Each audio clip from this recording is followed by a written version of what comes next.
Bonjour, ici Thierry, agriculteur d'aujourd'hui. Je vais vous présenter aujourd'hui la plantation de pommes de terre. Vous pouvez voir derrière moi la planteuse qui est en action. On va faire un petit tour avec pour voir comment ça fonctionne. Allez, suivez-moi.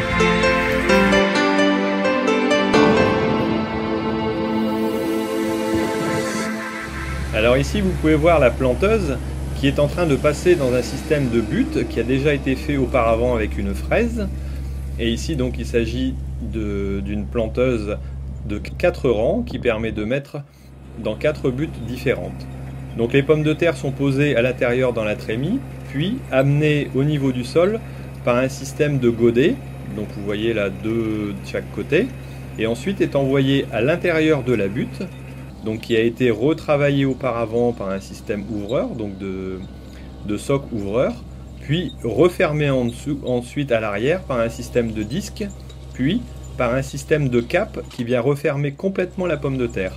C'est le même principe que dans un jardin lorsque vous plantez votre pomme de terre et que vous la recouvrez de terre sur le côté.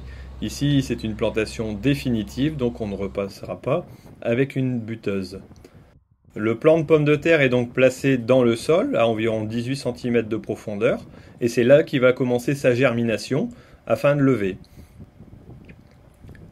Alors ici, vous pouvez voir la remorque de pommes de terre qui est utilisée donc pour le transport. On utilise ici un télescopique pour emmener le plant donc, de la remorque jusqu'à l'intérieur de la trémie.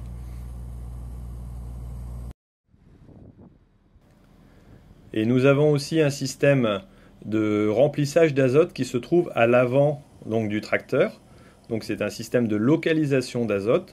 Il a pour but d'apporter l'azote au plus près du plant et donc de pouvoir faire diminuer de 20% environ les doses amenées à la plante. C'est donc une économie et un bien pour la nature. Ici on peut voir la fraise qui est en train de croiser la planteuse. Donc elle est emmenée par un gros tracteur et donc c'est elle qui forme les buttes avant le passage de la planteuse. Alors, la pomme de terre, c'est une plante vivace de la famille des solenacées. Elle est cultivée depuis près de 8000 ans et ça a commencé dans la cordillère des Andes en Amérique du Sud. C'est Antoine-Augustin Parmentier qui l'a vulgarisée en France sous le règne Louis XVI. Et ça a permis de stopper les famines qui existaient à cette époque-là.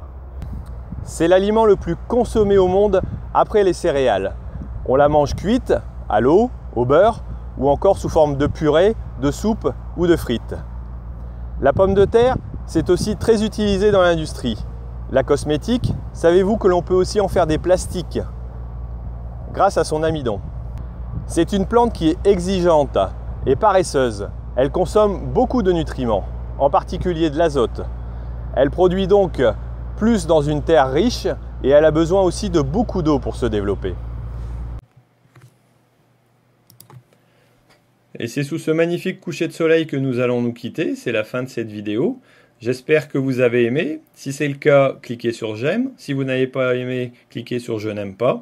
Et si vous avez des questions ou des commentaires, n'hésitez pas à les mettre en dessous et partagez avec vos amis et les personnes qui ne connaissent pas l'agriculture. C'est le but de cette vidéo.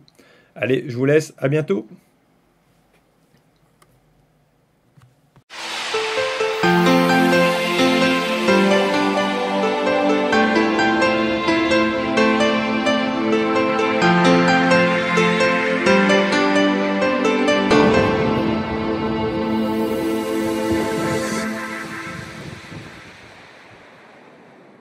Dans l'industrie de la cosmétique, on peut en faire des plastiques ou encore des pièces de voiture grâce à son amidon.